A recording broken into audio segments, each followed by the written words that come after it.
Halo semuanya, welcome back to William Martanto YouTube channel. Ini udah mau akhir November, lebih tepatnya 28 November 2020. Satu bulan lagi ya kita end of year 2020 dan sebagai trader atau pelaku pasar kita pasti sama-sama ngerasain bagaimana IHSG udah naik cukup signifikan, sudah banyak recovery. Bahkan beberapa saham-saham yang sempat saya bahas juga kayak gudang garam segala udah kena target. Ya, jadi mengingatkan kembali bahwa video yang saya kasih disclaimer itu kalau udah kena target kalian jangan nonton lagi walaupun sewaktu-waktu mungkin harganya akan balik ke sana. Tapi urusan sentimennya dan lain-lainnya tuh udah beda dan udah pasti polanya juga udah nggak sama. Nah, kalau kita lihat sektor rotation juga udah terjadi. Jadi dari banks ke infrastruktur ke consumer goods, lalu mining dan properti sudah jalan. Sebenarnya kalau boleh dibilang semuanya sektor udah hampir semua naik ya, kecuali trade and service. Jadi yang retailer store yang kepukul banget sama PSBB dan lain-lain itu belum jalan. Nah, jadi video ini saya juga sekaligus menuin jadi adanya pertanyaan tentang untuk saham-saham yang dapat naik tuh saya mesti lirik apa lagi abis ini. Ya, kalau kita bilang saham udah naik, kalau saran dari saya nggak usah pikirin yang terlalu ketinggalan banget. In case memang semua udah pilihannya cuma tinggal uptrend, cari aja support barunya gitu kan. Support di saat uptrend. Jadi syukur-syukur dapat di harga terendah saat lagi naik. Karena kalau bilang minta balik ke harga bulan Maret ya susah banget. Nah, kalau kita lihat ada beberapa saham yang kalau datanya diambil 6 bulan aja tuh naiknya udah 80-an%. Gitu ya, udah mau satu kali lipat. Jadi bukan hal yang gampang untuk minta diskon lagi karena saat ini belum ada alasannya dan boleh bilang nggak cuman kita, mungkin trader-trader lain juga kalau yang lebih galak gitu ya, berani beli, itu bahkan udah nggak perlu alasan lagi, cuma lihat mana yang belum naik, mana yang masih bisa jalan, dikebuk aja, beli. Naik terus harga sahamnya. Jadi kalau kita minta nawar di bawah, itu akan jadi hal yang sulit. Nah, tapi bukan berarti kan nggak ada saham yang nggak bisa naik, yang nggak ada yang saham yang nggak ketinggalan gitu kan. Even saham-saham gocap pun bisa pada bangun. Nah, jadi di video ini saya bikin tips sekaligus kalau saya bilang mungkin bocoran gitu ya. Jadi kan kita udah menyambut 2021. Ya, saya buat prediksi bahwa untuk ekonomi dan bisnis gitu ya emiten ya, pilihannya ada tetap jalan dengan atau tanpa vaksin. Jadi kalau tanpa vaksin misalnya lebih lambat vaksinnya, mereka akan menyesuaikan. Tapi kalau sudah ada vaksin ya udah back to normal itu operasionalnya. Nah, kira-kira sektor apa yang perlu diperhatikan? Inilah tips dan beberapa pilihan juga cara milih yang mungkin berguna buat kalian untuk ngambil keputusan. Nah, jadi di sini setelah sekian banyak saham yang udah pada naik, saya sektor towards 2021 saya memperhatikan basic industry, CPO dan consumer. Alasannya ya tadi, jadi kalau misalnya mau beli yang udah naik, takut keder gitu ya namanya udah harga tertinggi gitu nggak berani ya wajar, saya pun juga belum tentu berani. Tapi kalau misalnya yang atas dasarnya ketinggalan pun boleh dibeli yang mana. Nah, saya pilihnya sektor-sektor ini karena setidaknya masih ada alasannya. Saya akan bahas dulu ke bagian yang CPO karena ini sudah beberapa kali saya sempat ulas dan mungkin sebagian orang baru notice karena beberapa saham CPO baru mulai menguat kemarin, hari Jumatnya 27 November 2020. Nah, ini kiranya tampilan di RTI Bisnis untuk saham-saham sektor CPO ya. Yang leadingnya DSNG, tapi ini hari Jumat doang, jadi ada DSNG, BPT, SMP, Ali, LSIP, CSRA, lalu ada WNSP yang dulunya grup saham-saham gocapan pun sudah 100, jadi 100% naiknya. Ada juga Makota Group, SSMS, nah itu satu-satunya yang paling apes. Jadi mungkin ada sentimen lainnya atau ada faktor lain yang saya belum cek dari saham SSMS ini. Cuman ini adalah saham-saham CPO yang bisa teman-teman lihat.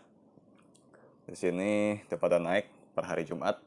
Kalau saya pribadi highlightnya ke saham SIMP. Nah, ini kalau kalian main Stockbit di ID saya WH1245, di situ saya sempat tulis ya SIMP kurang lebih 13 November. Konfirmasi cup dan handle if break 368 resisten 400. Terus saya ada tulis juga CPO bukan main dan lain-lainnya gitu ya. Jadi ada sentimen yang memang menyatakan CPO itu ada sentimen positif, sahamnya mestinya naik tapi belum gitu.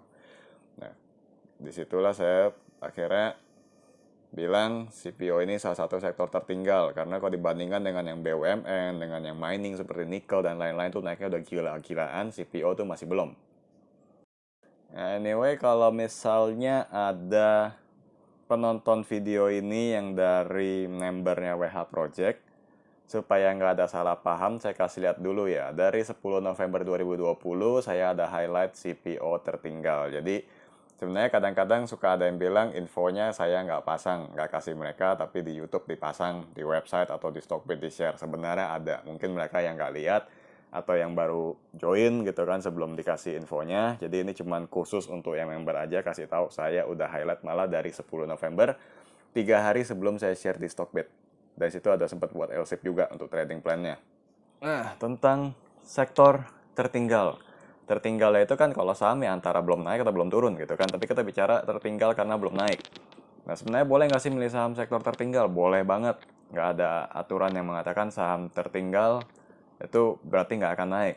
Belum naik dengan nggak akan naik itu beda sekali. Setidaknya kalau kita bilang tuh tertinggal, karena kita sadar ada alasan untuk naiknya, cuma belum disadarin orang lain. Nah, katanya kalau perdagangannya belum rame, memang tradingnya di saham-saham seperti ini agak lama, terus cenderung lebih harus nunggu gitu ya, tapi penantiannya akan terbayar.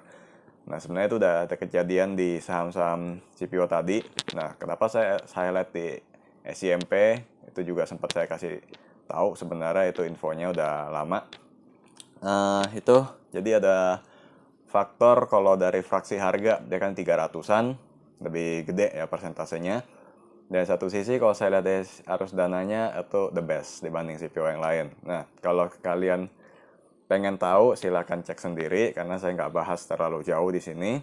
Kita lebih fokus ke tipsnya mau cari tahu saham-saham sektor tertinggal tuh apa aja. Ya, jadi pertama pastikan memang tertinggal karena setidaknya ada alasan untuk naik tapi belum. Ya, jadi tertinggalnya bukan nggak akan naik alias ditinggal left behind orang nggak mau tahu, tapi soon akan naik, ada alasannya. Hanya saja saat ini orang ramenya kemana. Itulah kenapa frekuensi analis itu penting. Jadi semakin tinggi frekuensi perdagangan satu saham tuh ketahuan, oh ini market lagi ramenya di mana gitu.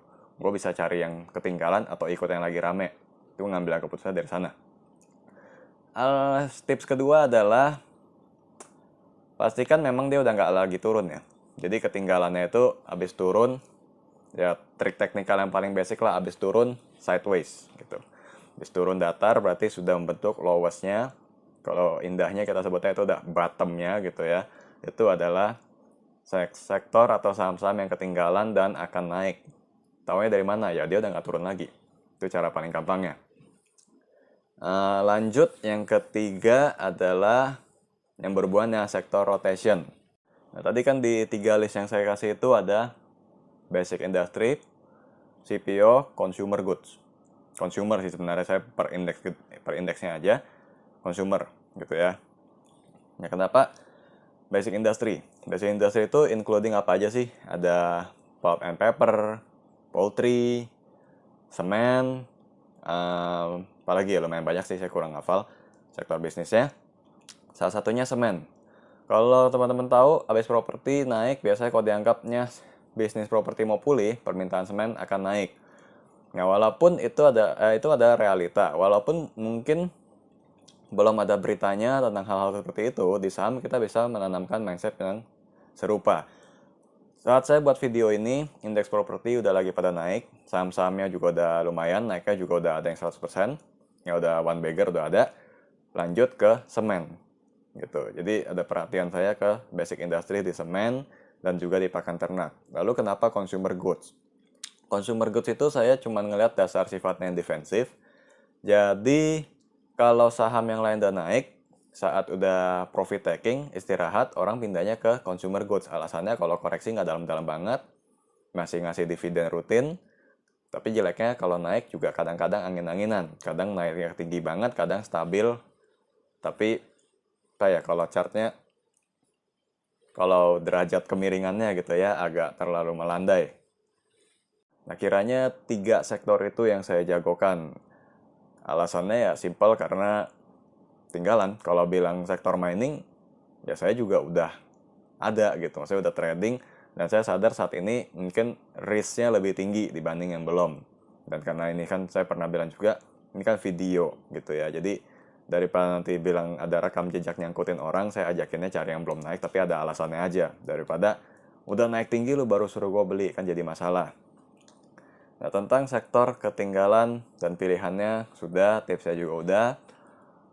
Kalau buat keputusan itu balik ke kalian masing-masing ya guys. Jadi kalau memang merasa memang cocoknya di sektor-sektor yang ketinggalan dengan catatan bisa beli lebih rendah gitu ya, bisa ngumpulin juga akumulasi bertahap, ya silakan. Kalau misalnya nggak mau, maunya gue yang cepat naik aja lah. Kan window dressing nggak ada yang tahu berapa lama. Tahu-tahu pasti IHSG turun, mereka ikutan turun. Tapi IHSG naik gak ikut naik. Boleh juga ikut yang udah lagi jalan, udah lagi naik, nggak apa-apa. Keputusan di tangan masing-masing.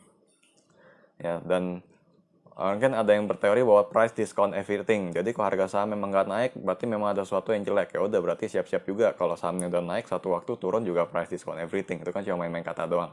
Pokoknya di video ini itu saya bikin untuk tentang sektor ketinggalan dan tipsnya.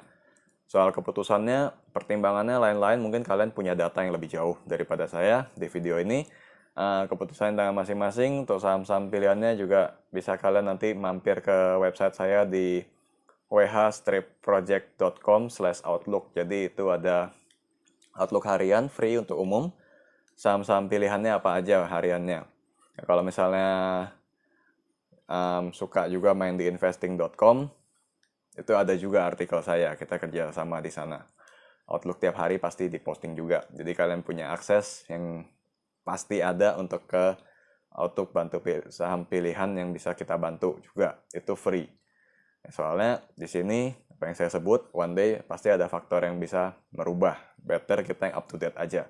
Oke, kiranya untuk video vlog kali ini ya sampai sini aja. Semoga tipsnya bisa kalian terapkan dan berhasil. Kita ketemu lagi pada vlog berikutnya. See you again dan stay safe, stay cuan. Bye-bye.